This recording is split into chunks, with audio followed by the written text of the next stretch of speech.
Esta es la tercera conferencia sobre la serie Las iglesias del Apocalipsis. Las iglesias del Apocalipsis es el nombre de esta serie y vamos a cubrir estas 7 iglesias mencionadas en el libro del Apocalipsis capítulo 2 y capítulo 3, porque cuando Cristo resucita, pues ya se aparece a los discípulos glorificado.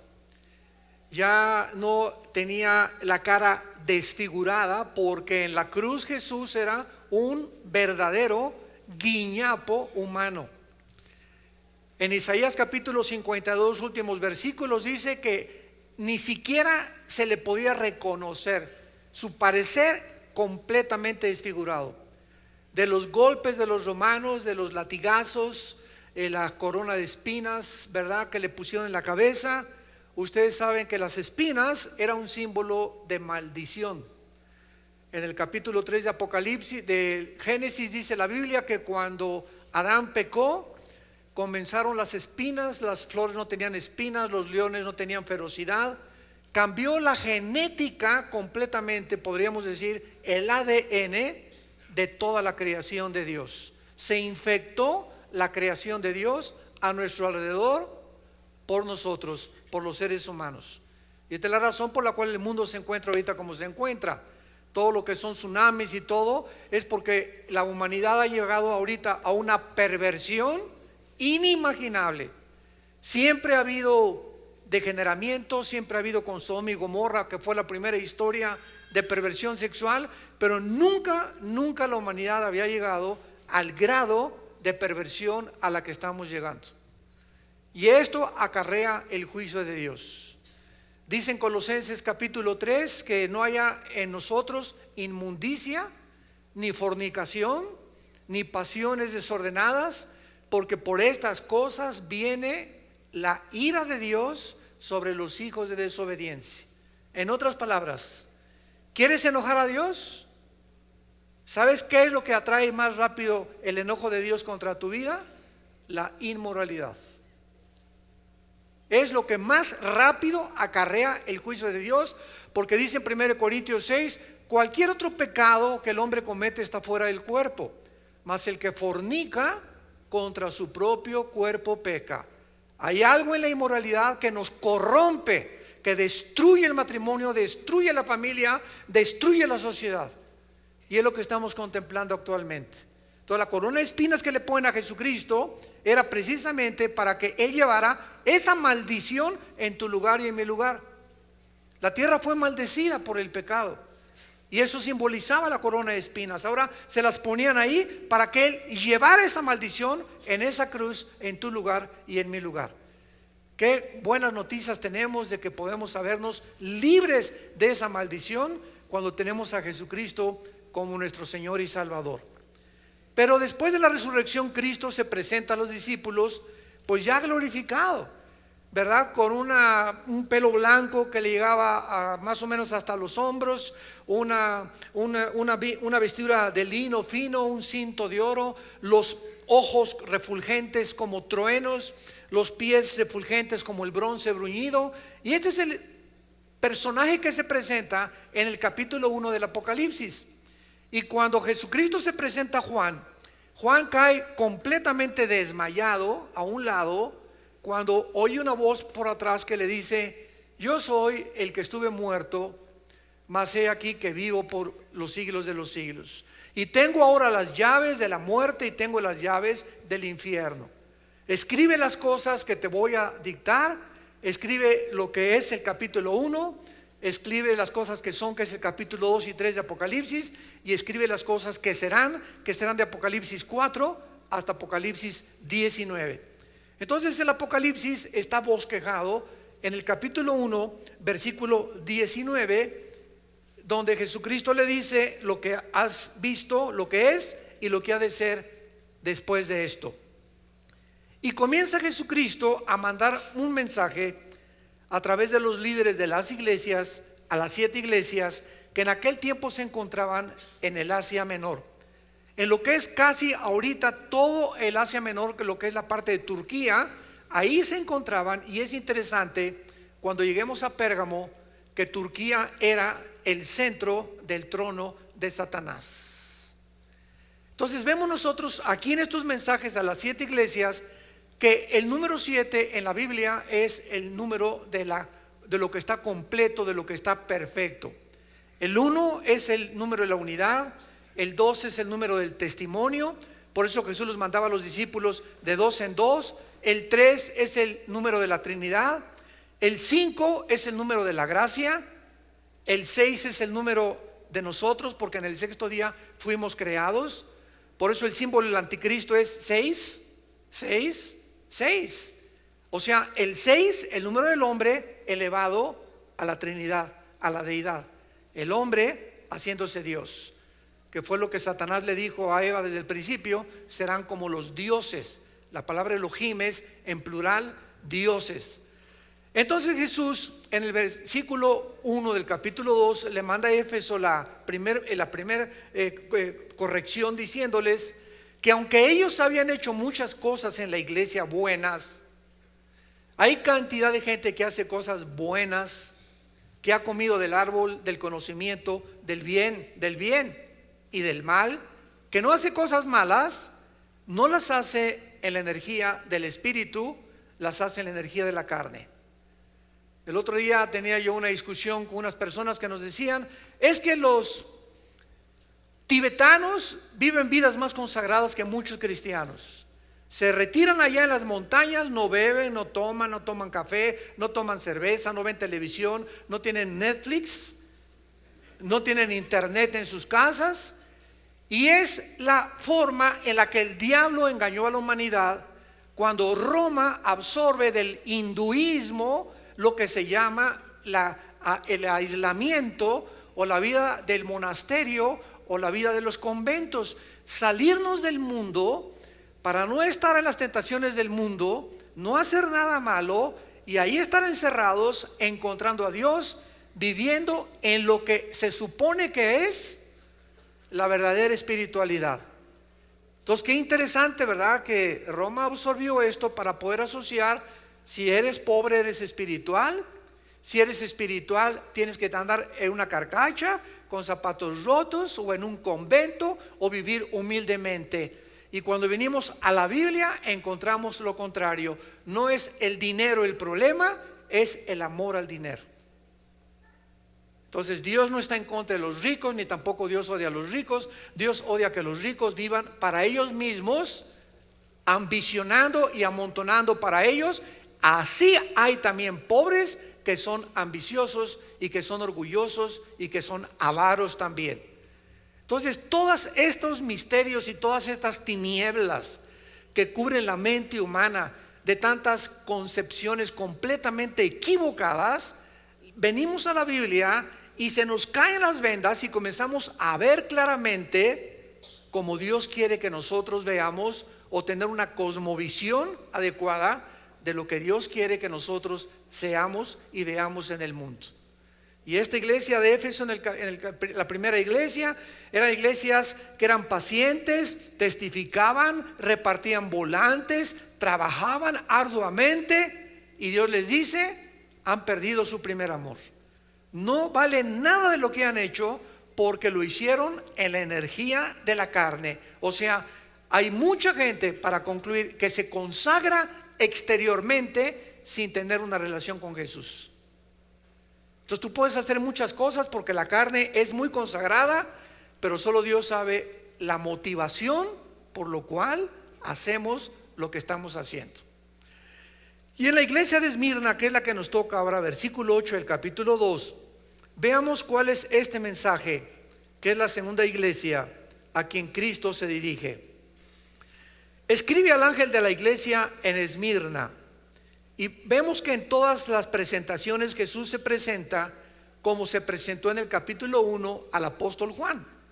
Y le dice a Esmirna: yo soy el primero y el postrero, el que estuve muerto y vivió. Dice esto: yo conozco tus obras y tu tribulación y tu pobreza, pero tú eres rico, y la blasfemia de los que se dicen ser judíos y no lo son, sino sinagoga de Satanás.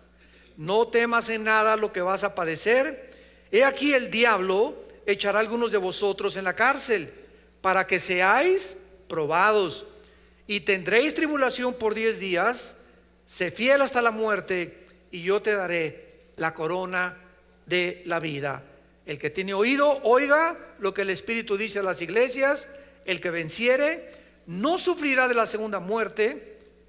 Y escribe al ángel de la iglesia en Pérgamo, que es la iglesia que sigue en tercer lugar. Veamos en primer lugar que Jesús se dirige a todas las iglesias diciéndoles: yo conozco desde que tú te levantas, ¿qué estás pensando? Yo conozco qué desayunas. Yo conozco a quién ves cuando estás en la calle. Yo conozco tus pensamientos desde lejos. Sé precisamente lo que estás arguyendo, lo que estás planeando, lo que estás conspirando. Yo conozco absolutamente todo lo que haces. Y si Dios conoce todo lo que nosotros hacemos, es muy lógico, como dice el Salmo 139, ni las palabras están en mi boca cuando Dios conoce lo que voy a hablar. Esto es una omnisciencia impresionante que le corresponde solamente a Dios y no la tiene Satanás. ¿Recuerdan ustedes cuando Abraham quiso ofrecer a Isaac en el capítulo 22 del libro del Génesis, que ya que estaba dispuesto a levantar el cuchillo, se levantó un ángel y le detuvo el cuchillo, y entonces el ángel revela uno de los nombres más profundos de la deidad? Y el ángel le dice: ya he visto que temes a Dios, Dios proveerá. Y esta palabra en el hebreo, Yahweh Jireh, significa, y tiene dos significados, porque en el hebreo una palabra tiene 5 o 6 significados, dependiendo el contexto en el que se usa. Entonces la palabra Yahweh Jireh significa Dios proveerá. Pero al mismo tiempo que significa que Dios proveerá, también significa Dios ve. En otras palabras, cuando Dios ve tu necesidad, Él va a proveer. Dios no te da lo que tú quieres, ni a mí tampoco. Dios nos da lo que necesitamos. Entonces, si muchos de ustedes ahorita quieren muchas cosas y no las tienen, es porque simplemente Dios sabe que no las necesitas. Porque si las necesitaras, Él las va a proveer. Buscar el reino de Dios y su justicia, y las demás cosas Dios las suplirá, Dios las proveerá por añadidura. Pero si Dios ve que tú estás pidiendo: Señor, pues cámbiame de coche y me quiero cambiar de casa, y mira que ya nomás tengo un tacuchi y ya se me está envejeciendo, ya nomás traigo guarache, no traigo zapatos Roberts tampoco, ni tampoco Florsheim para poder predicar o para poder andar en el mundo. Simplemente Dios te dice: yo sé que lo necesitas, pero no te lo voy a dar, porque no me buscas a mí primero. ¿Y por qué tiene Dios que nosotros buscarlo primero? Para que Él nos dé lo que necesitamos. Porque si Dios te da lo que tú quieres, aunque lo necesites, pero no lo buscas, te vas a enorgullecer de lo que tienes. Y vas a comenzar a desarrollar en tu corazón lo que se conoce como la ambición o la avaricia. Y vas a convertirte en una persona que crees que te lo mereces. Y cuando comenzamos a creer que nos merecemos lo que tenemos, es cuando comenzamos a volvernos ingratos con el Señor. La iglesia de Esmirna era llamada la corona de Asia por su increíble belleza.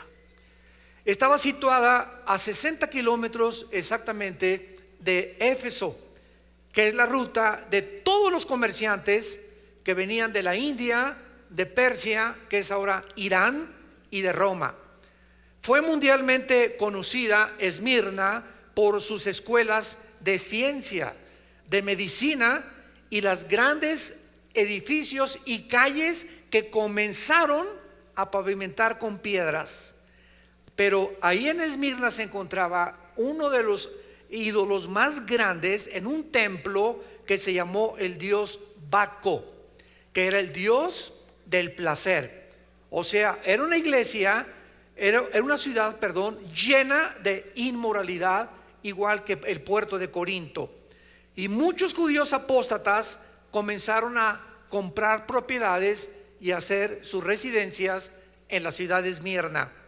Ahí nació el famoso filósofo Homero en el año 195 después de Cristo, y fue la primer ciudad, Esmirna, en haber levantado una estatua o un monumento dedicado a Roma. La fidelidad de Esmirna a Roma era muy famosa. Los judíos eran muy numerosos aquí en esta ciudad e influyeron para que el gobierno romano persiguiera a los cristianos, porque recordamos que eran judíos apóstatas. Los que crucificaron a Cristo seguían propagándose por el mundo entero. El primer pastor de esta iglesia se llamó Policarpo, que fue martirizado el 21 de febrero del año 155 después de Cristo, cuando se celebraban los juegos públicos, por lo que la ciudad estaba llena de visitantes. Dice la historia que cuando Policarpo entró, porque los reunían así en un gran estadio, y entonces el César salía enfrente de todos y les decía: hínquense todos ustedes y llámenme César Curíos, que en el griego significa César es el Señor. Entonces dice la historia que Policarpo se quedó parado, y entonces el César mandó a uno de los centuriones y le dijo: oye, ¿por qué ese esclavo no se hinca? ¿Y por qué no me rinde el tributo que estoy ordenando?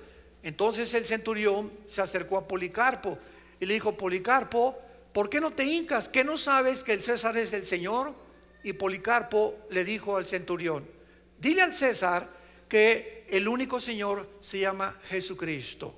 Entonces apresaron a Policarpo, lo ataron a una hoguera, y antes de morir le volvieron a decir: reconoce que César es el Señor. Y Policarpo dijo: han pasado 86 años de mi vida y he dado mi vida por el que dio su vida por mí en una cruz. ¿Cómo habría yo de negarlo en la hora de la muerte? Y murió quemado en la hoguera, y fue una de las víctimas que comenzaron la persecución, como lo vamos a ver más adelante, de los cristianos en los primeros 3 siglos de la era del cristianismo. Esta persecución, inspirada por Satanás desde luego, involucró a Nerón, que fue el que a Pedro lo crucificó, y Pablo fue decapitado en los tiempos de Nerón. Recuerdan ustedes que incendió Roma Nerón a propósito, para que pudieran echarle la culpa a los cristianos. En segundo lugar, Domiciano fue el que desterró a Juan a Patmos, que es el que recibió la carta del Apocalipsis. En tercer lugar, el emperador Trajano, que fue el que mató a Ignacio de Antioquía, que lo quemaron en una estaca también. Marco Aurelio asesinó y quemó también a Justino mártir. Y Diocleciano fue de los últimos, que fue el peor de todos, porque además de matar a los cristianos, ordenó quemar todos los documentos que se encontraban en los apóstoles, o quería quemar las cartas que los apóstoles mandaban a todas las demás comunidades, para que pudieran saber qué cosa era lo que Cristo anhelaba con ellos. Damas y caballeros santos de Dios, durante 300 años de la época cristiana, de la era, los últimos 2000 años, los cristianos eran amontonados en pilas, amarraban a perros o a animales a sus espaldas para que los mordieran y los mataran y los enterraran en sus excrementos. Los metían en cárceles atados con cadenas, un muerto con uno vivo, para que el muerto comunicara la peste al otro y para que en sus orines y en su excremento murieran. Los colgaron públicamente, a otros los echaron a los leones. Dicen los historiadores como Tulio y como Josefo, que cuando llegaban las bestias y los leones le arrancaban la cabeza a un niño con su mamá, y al otro le arrancaban los brazos, ahí en un espectáculo ante el público y ante todos los que gritaban: sí, sí, que los maten, que los maten. Todos los cristianos antes de morir comenzaban a cantar: tu fidelidad es grande, tu fidelidad incomparable es, nadie como tú, bendito Dios. grande es tu fidelidad. Ahí en el último momento, los cristianos sabían que la fidelidad de ellos era para el Hijo de Dios. ¿Cuántos de nosotros en el siglo XXI se avergüenzan de ser cristianos y de dar testimonio en su trabajo, en su bufete, en el hospital, en tu taller, ante tu familia, y además hasta esconden la Biblia en el avión para que no sepan que la vienen leyendo? Si nosotros no somos capaces de dar testimonio y de vivir para Cristo, tampoco estaremos preparados para morir por Él. Y Dios conoce a esas personas que lo han negado públicamente, que se han avergonzado de Él, y esto es precisamente el consejo que el apóstol Pablo le dio a su discípulo Timoteo en su segunda carta, versículo 8 en adelante: porque no nos ha dado Dios espíritu de cobardía. Antes de que fuéramos cristianos éramos cobardes. Tengo miedo de mi esposo, tengo miedo de mi esposa, tengo miedo de mi jefe de mi trabajo, tengo miedo del gobierno, tengo miedo que mi esposo se muera y yo no tenga ni seguro social, hermano. Tengo miedo de esto. Estábamos llenos de temores, le teníamos miedo al mundo, miedo a la gente, de lo que va a pasar. Miedo a mi suegra, miedo a mi compadre, miedo a mis propios familiares. Y cuando el Espíritu Santo viene a nuestras vidas, es precisamente para erradicar ese temor y sacarlo fuera de nosotros. No nos ha dado Dios un espíritu de cobardía. El Espíritu Santo entra en nuestra vida para enfrentarnos a un mundo hostil a nosotros. Y muchas veces la misma persecución comienza en nuestra propia familia. No ha habido ninguna persona que se haya convertido que no haya sido perseguido por su propia familia. En nuestra familia principalmente recuerdo cuando mi hermano Alejandro se convirtió, él fue el primero. Inmediatamente: ya te cambiaste de religión. Yo fui el primero en perseguir a mi hermano. Es más, un día estuvo hasta dispuesto, llegó con 2 o 3 cristianos. Yo andaba con una pistola Brownie 9 milímetros desde los 15 años aquí atrás de mi pantalón. Se la puse a mi hermano y a los cristianos y les dije: si ustedes llegan a mi casa otra vez, los mato.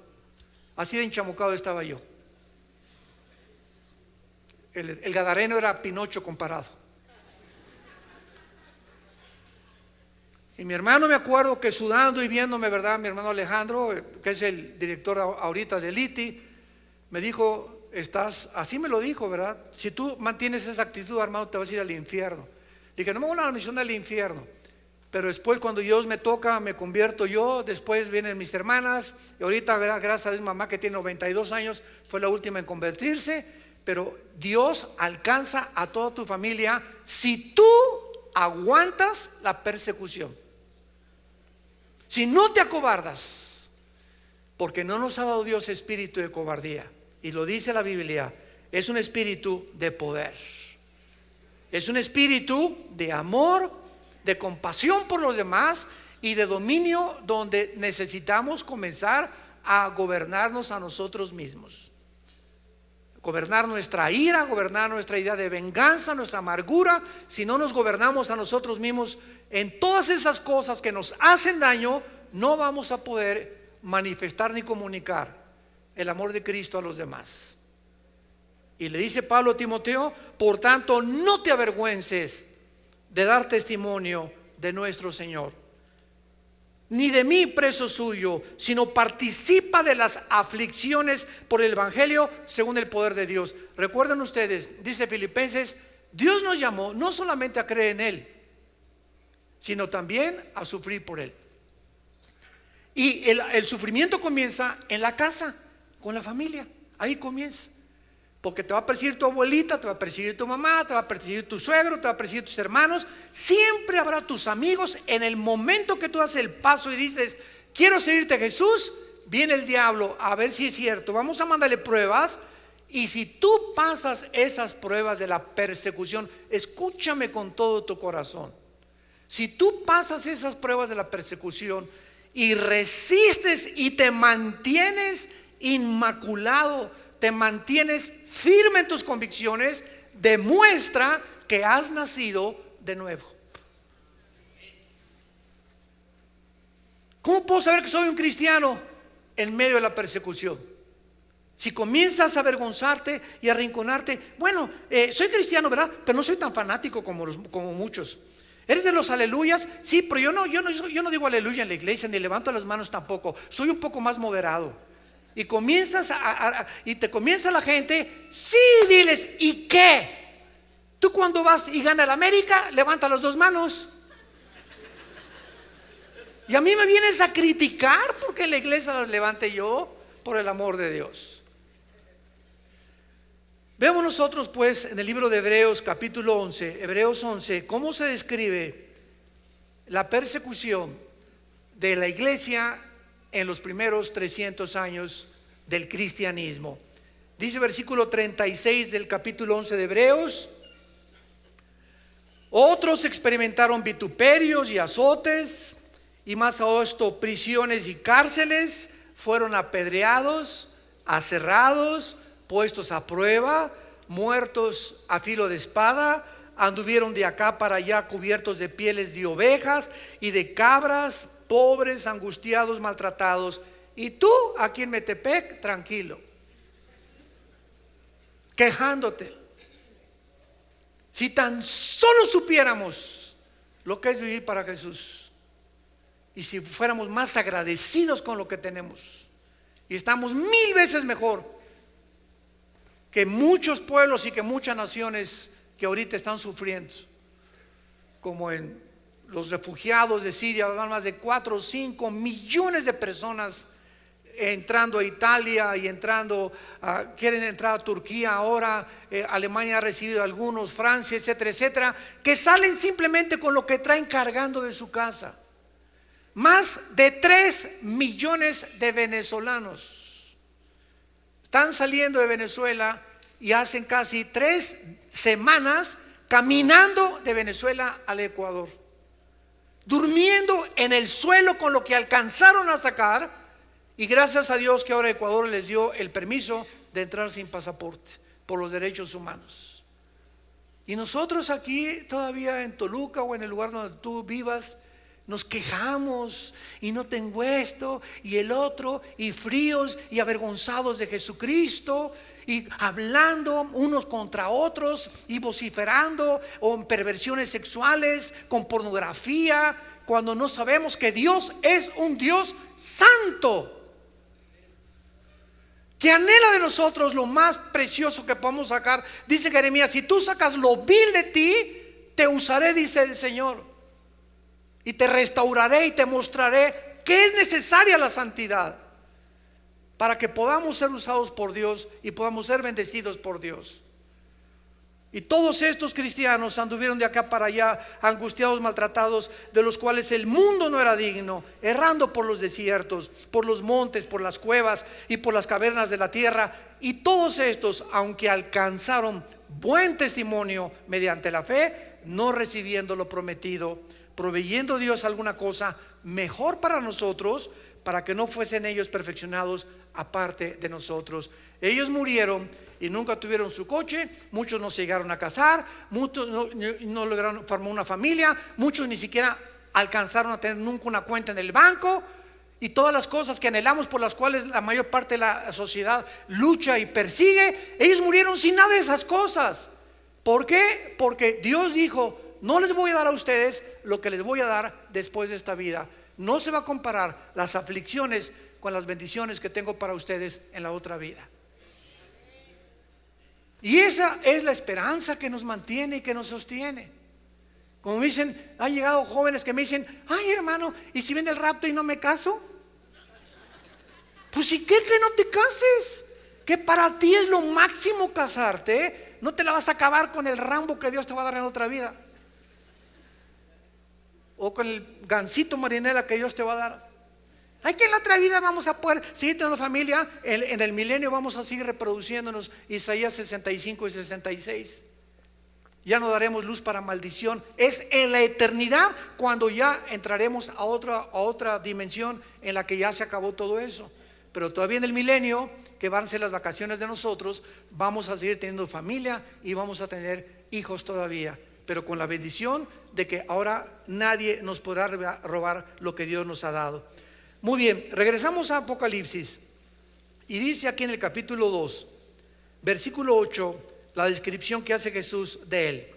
Número 1 dice: yo soy el primero y el postrero, el que estuvo muerto y vivió. Dice esto. ¿Saben ustedes qué es la eternidad? Alguien me ha dicho: oiga, ¿usted cree en el infierno? Claro que creo en el infierno. Pero ¿usted cree que las almas van a ser sufriendo y van a estar por toda la eternidad sufriendo? Le dije: mira, tu concepto está en no entender qué es el tiempo. La eternidad es una dimensión en la cual tú y yo ahorita no estamos viviendo, más que interiormente en el espíritu pertenecemos a la eternidad, para que me comprendas. Entonces, la eternidad es la dimensión donde el Padre, el Hijo y el Espíritu viven. La eternidad. Escúchame, en la eternidad no existe el tiempo. Se te van a fundir los fusibles, yo lo sé. En la eternidad no existe el tiempo, porque para Dios no existe el pasado, para Dios no existe el futuro, para Dios existe el presente. Yo soy el que soy. Así se reveló Dios a su pueblo, porque para Él es hoy. Él es el que es y el que siempre será. Ahora, muy bien, en la eternidad Dios introdujo el tiempo. Génesis 1, versículo 1. En el principio, ¿qué principio? En el principio del tiempo, del espacio y de la materia. Apúntalo. Y ahí comenzó el tiempo, ahí comenzó el espacio y ahí comenzó la materia. Y estos tres elementos que forman las cuatro dimensiones en las que nosotros vivimos fueron corroboradas hasta el siglo XX por Alberto Einstein, con su famosa fórmula E igual a mc al cuadrado. La energía es igual a la masa por la velocidad de la luz al cuadrado. Entonces, esta fórmula de Einstein corroboró que efectivamente era necesario el tiempo incluirlo en el espacio y la materia, tal como la Biblia lo enseñó hace cientos de siglos. Ahora, muy bien, este tiempo en el que tú vives va a tener un fin. Y este fin está en Apocalipsis capítulo 21, cuando se acabe el milenio. Ahorita estamos en la época de la iglesia. Después siguen los 7 años de la tribulación, que ya no vamos a estar aquí. Después viene la segunda venida de Cristo con un milenio, que es las vacaciones del cristiano. Al final del milenio, Satanás sale de su prisión, organiza la última rebelión, Apocalipsis 20. Viene el juicio del gran trono blanco, versículo 11 al 15, Apocalipsis 20. Y después del milenio, porque en el milenio va a haber muerte, en el milenio va a haber pecado, hasta el capítulo 22 del Apocalipsis, dice la Biblia: y ya no habrá maldición, porque la muerte entró como la maldición, por lo cual nos rebelamos contra Dios. La muerte es una consecuencia de la naturaleza humana rebelde contra su creador. Entonces, hasta el capítulo 22 entramos a la Nueva Jerusalén, que va a bajar del cielo. La Nueva Jerusalén no va a bajar en el milenio. En el milenio vamos a vivir en la tierra, labrando como en el huerto del Edén. Pero en el capítulo 22, en la eternidad, baja la Nueva Jerusalén y vamos a vivir dentro de la Nueva Jerusalén, todos los cristianos y el Antiguo Testamento, los santos del Antiguo Testamento. Y ahí entramos a la eternidad. Entonces, cuando hablamos nosotros que una alma va a sufrir por los siglos de los siglos, creemos que el tiempo es así. El tiempo comenzó y va a sufrir por los siglos de los siglos de los siglos. Para nosotros la eternidad es esto. Y estamos equivocados, porque esa no es la eternidad, ese es el tiempo. La eternidad no está en el tiempo. Cuando venga Cristo, desaparece el tiempo. Así que lo más lógico y probable, ¿verdad?, es que esas almas condenadas en el infierno, condenadas en el lago de fuego, van a llegar al momento en el que Dios decidirá qué hacer con ellas, pero pasarán el lago de fuego. Pero no es por los siglos de los siglos de los siglos, porque los siglos de los siglos de los siglos se acaba cuando termina el tiempo. ¿Aprendieron algo? En 6 meses lo vas a entender. Bueno, cuando Jesús dice: yo soy el primero y yo soy el último, Jesús está diciendo: yo soy el que inicia tu vida, yo soy el que termina tu vida. El que comenzó la obra la terminará. Él es el autor y el consumador de la fe. Él es el primero desde el principio que inició el tiempo, porque Él es eterno y entra al tiempo el Hijo de Dios para manifestarse con nosotros, y Él es el último. Ahora síganme con mucho cuidado. Si Jesucristo es el primero y todo lo que ha pasado en el Antiguo Testamento se ha cumplido, sobre todo en el siglo XX, y Jesucristo es el último, ¿dónde estamos nosotros? ¿Perdón? Estamos aquí. Si Él es el primero y Él es el último y todavía no llegamos a lo último, estamos aquí. Ahora muy bien, si Él dice que Él es el primero y el que murió y venció la muerte y ha resucitado, y ahora nosotros nos encontramos aquí, estamos mirando hacia la cruz, hacia el pasado, y estamos mirando al Jesús que viene por nosotros, porque si Él resucitó en el pasado y Él es también el último, eso significa que nosotros también volveremos a vivir con Él. Que lo que Él dijo del futuro es igual de cierto que lo que Él dijo del pasado. Entonces es maravilloso como Él se revela a esta iglesia, que esta iglesia es la única, esta Esmirna, con otra iglesia que no les llama al arrepentimiento. Y veamos por qué. Dice el versículo 9: yo conozco tus obras y conozco tu tribulación y tu pobreza, pero tú eres rico, y la blasfemia de los que se dicen ser judíos y no lo son. En primer lugar, esta iglesia era una iglesia atribulada, perseguida y además pobre. La palabra tribulación, tilipsis en el griego, significa presiones de diversas circunstancias. Si yo te pregunto ahorita, ¿estás pasando alguna tribulación? Tú me contestarías: no, ninguna, hermana o hermano. Yo te contestaría: pues eres un querubín. Porque no hay ningún ser humano que tú le puedas preguntar que no tiene alguna presión de alguna índole en su vida, en la vida que nosotros estamos atravesando. Estamos en un mundo así, estamos en medio, y es un mundo que nos quiere apretar, y primero traiciones, persecuciones, hablan mal de ti, te maldicen, pornografía, inmoralidad. Es como un imán que nos jala el mundo y nos quiere sacar de este libro, y si nos despegamos de este libro ya estamos en el mundo y ya no tenemos el poder del Espíritu Santo para poder resistir. Unidos a la palabra y unidos a Jesús todos los días, el mundo no tiene influencia sobre nosotros. En otras palabras, si tu condición interna espiritual está blindada, si interiormente tú tienes todos los días comunión con Jesús y estás cerca de su palabra, te blindas internamente para que la presión de afuera no entre a ti. Pero si tú dejas de tener contacto con este libro y con el Señor Jesucristo todos los días, ¿qué es lo que va a pasar? Te sales completamente de la cobertura de Dios, porque el ángel de Dios acampa alrededor de los que le temen. Y si tú no vives en la palabra y no vives con Jesús, no puedas decir ni atreverte que tú temes a Dios, porque lo estás tomando como una persona mentirosa. Porque si tú no lees la palabra ni lees con Jesús y te dices cristiano y no crees que necesitas una relación diaria de comunión con Jesucristo en el secreto del Señor, no eres cristiano.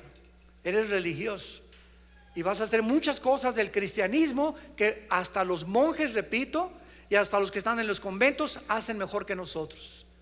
¿Por qué? Porque tu energía es de la carne y no es del espíritu. Es importante que recordemos algo. Cuando pensamos del desierto, ¿en qué pensamos?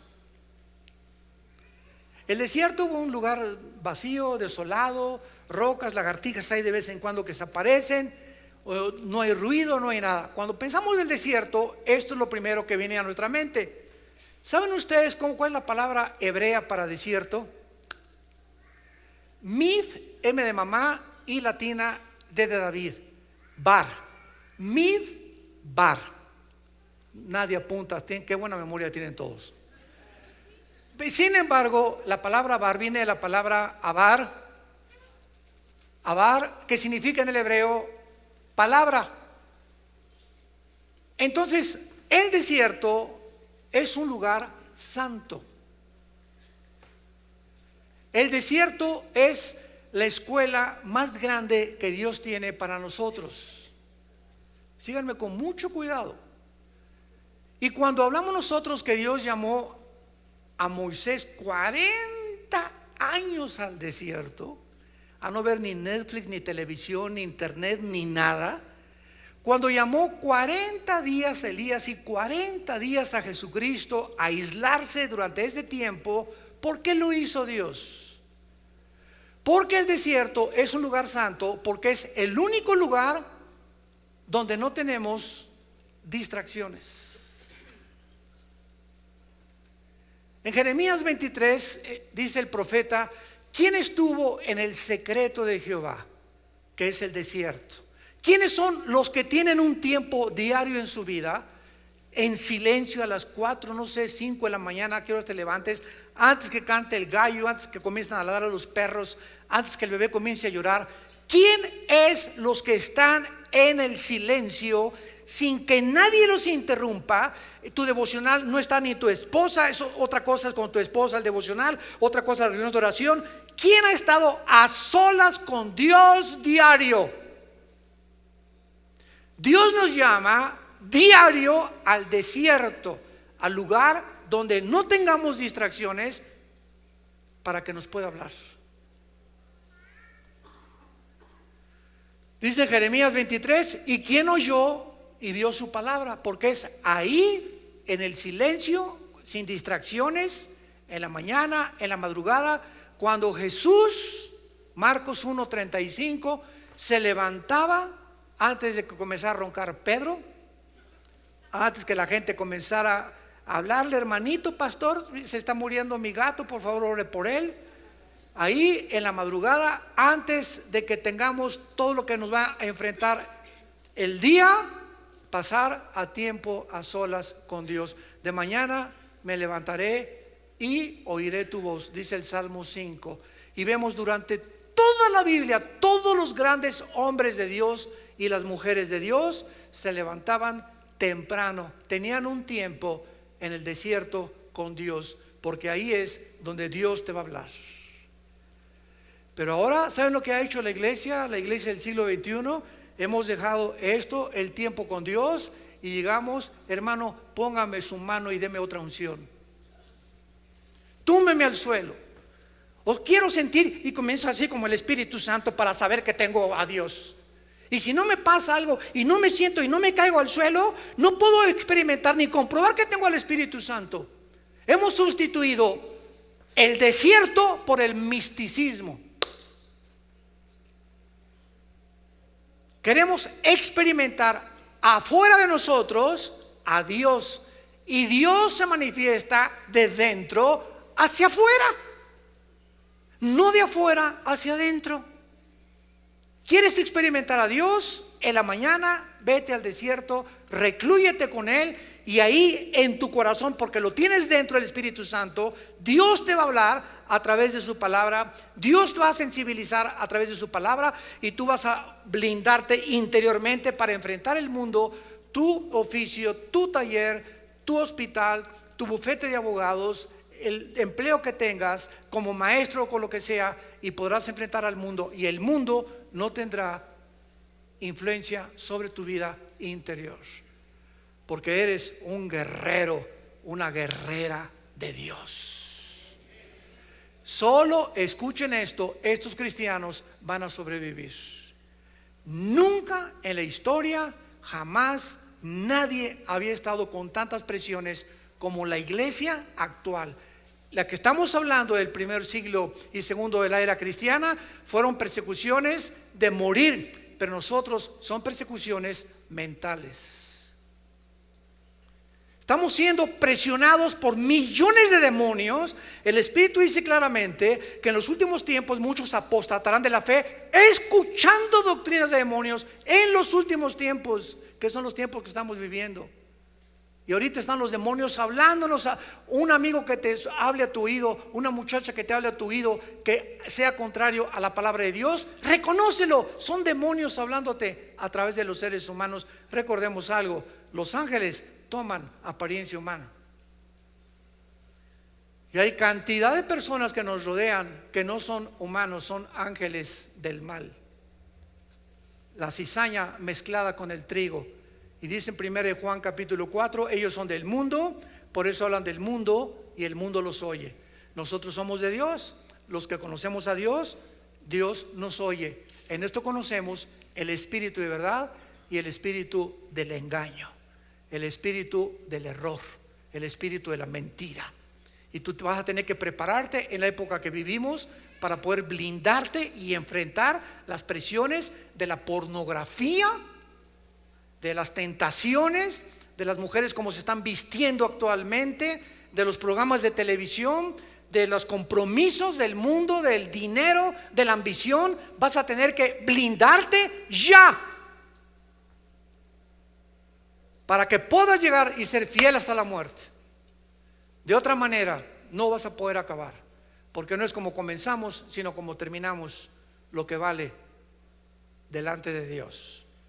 Yo soy el primero y yo soy el último. Yo conozco tu tribulación y tu pobreza. En la Biblia hay dos palabras para pobreza. Esto es muy interesante, porque una de las palabras, ¿verdad?, es tocheia. La palabra tocheia en el griego es y habla de una pobreza total, ni para comer. O sea, como le llamamos casi, ¿verdad?, un mendigo. Y la otra palabra griega es peneia, que significa nada más carecer de lo superfluo. Pues tienes tu bochito y tienes tu jacalito y tienes tu petate y tienes tu ollita con tus frijoles y con tus tortillitas de maíz. No eres tochea. O sea, tienes por lo menos frijolitos, totopitos, tu bicicleta para transportarte, una motocicleta. No eres una persona que no tenga nada. Estos cristianos no tenían nada, ni frijoles ni totopos para comer. Es lo que Jesús le está diciendo. Yo conozco las condiciones en las que tú estás viviendo. Sin embargo, aquí se usa la palabra tochea otra vez, porque la mayoría de ellos pertenecían a la clase más baja, o sea, a los esclavos. Y en esta pobreza es importante que nosotros entendamos lo siguiente. Roma comenzó a enseñar en el año 320. El emperador Constantino, que fue el último emperador romano, dijo: el cristianismo es la religión de todo el imperio. Se acabaron las persecuciones, se acabó el circo romano, se acabó los 3 siglos de persecución contra los cristianos. Sin embargo, se acabó la persecución y entonces Constantino le entregó el poder y Constantino nombró a un pontífice. ¿Quién es un pontífice? La palabra pontífice significa constructor de puentes. Alguien que ya no políticamente, sino religiosamente, decimos en México, es la misma gata, pero revolcada. Entonces, vean esto, el gobierno político romano deja de ejercer el poder político y se convierte en un poder religioso, y a través de la religión, Roma durante los últimos 18 siglos manejó, gobernó y controló la política de Europa. Ninguno de los reyes, ninguno de los gobernantes de Europa ni siquiera se podía casar sin el permiso del Vaticano. Entonces, durante todo este tiempo, la Biblia se cierra. Se cerró la Biblia. Y hasta 1961, apunten todas estas fechas. A mí no me digas nada ni te enojes conmigo. Yo nada más te comunico lo que la historia dice. En cualquier parte lo puedes encontrar. Hasta 1961, el Papa, que ha sido de los mejores de Roma, Juan 23, uno gordito con una cara muy simpática, abre la Biblia y cuando abre la Biblia comienza: Jesús, María y José y el burrito que los acompañan. Juan 23 descubre que dentro de la tradición romana se introdujeron 36 herejías que no están aquí en la palabra de Dios. Una de ellas, el celibato sacerdotal. Todos ustedes esta semana lo han escuchado. Miles de niños en Pensilvania y en Washington, Estados Unidos, violados por ministros religiosos pederastas. Miles de niños. Y sigue la mata dando ahora en Inglaterra y en Irlanda. Ya están saliendo también las escuelas de monjitas, ¿verdad? Violadas. Y todo porque ya el momento en que Roma dice: tú quieres servir a Dios, no debes de casarte. Cuando la Biblia, la misma Biblia, Torres Amad, Nácar Colunga y la de Jerusalén, que son traducciones católicas, en estas mismas Biblias se le enseña, 1 Timoteo capítulo 3, que los supervisores de la iglesia, que los ministros de la iglesia, que los curas de la iglesia, como le quieras llamar, sean casados, padre de familia, para evitar la fornicación precisamente. Y todos estos miles de curas o sacerdotes, como les llaman, aunque no son sacerdotes bíblicamente, ¿qué hacen, verdad? Pues buscan a niños porque se les prohíbe casarse y con alguien tienen que desencadenar algo que por naturaleza es santo, que es el sexo. Pero Dios permite el sexo en el matrimonio, no fuera del matrimonio. Entonces vemos que lo que está pasando es contra natura por algo que fueron y comunicaron ajeno a la palabra de Dios. Y en segundo lugar, comenzaron a decretar de que si tú eres siervo de Dios o quieres ser padre y quieres ser cura, yo se los digo porque yo quise ser sacerdote a los 14 años de edad. Fuimos educados en colegio lasallistas, mi hermano y yo. A los 13 años me convencieron que yo tenía que ser cura y me metí a un noviciado en Acapulco. Ya les conté el testimonio algún día, ¿verdad? Que cuando vi por ahí una güerita, parecía a mi esposa, a lo mejor fue ella misma, ¿verdad? Soñé con ella y le hablé a mi papá y le dije: ¿sabes qué? Cuando me dijeron: tú no te puedes casar, tienes que hacer voto de celibato, dije: ahí se ven, para no decir otra cosa. Porque a mí me gustan las mujeres. Mi papá estaba feliz, ¿verdad? Brincó el gusto. Él no quería que yo me involucrara ahí. Éramos muy, muy católicos, pero mi papá no quería que yo me involucrara ahí. Tal vez porque también tenía ya sus dudas. Y entonces se obligó, ¿verdad?, a que no se casaran y se obligó a ser pobres. Y si vas a ser cura, no te cases. ¿Por qué? Porque si te casas, tienes familia, tienes hijos y ya no tienes dinero para mandar al Vaticano. Lo vas a ganar en tu familia. Y si eres soltero y no te casas, el dinero lo mandas a Roma. Y Roma se convierte, y hasta ahorita es el centro de la riqueza más grande del mundo entero.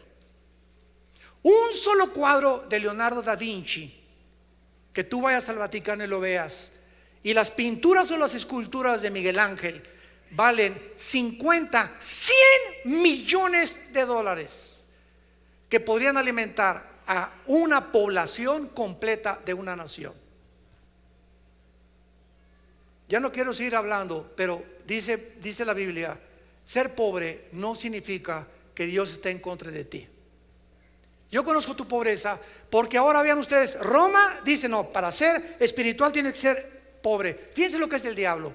Y ahorita en los últimos 30 años de la iglesia cristiana, ¿saben lo que se comenzó a predicar? La teología de la prosperidad.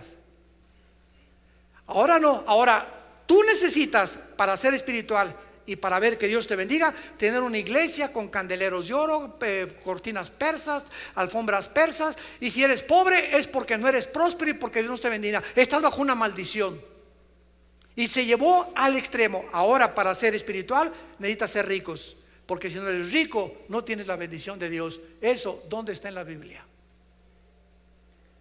Padre, te damos gracias en esta mañana por tu palabra.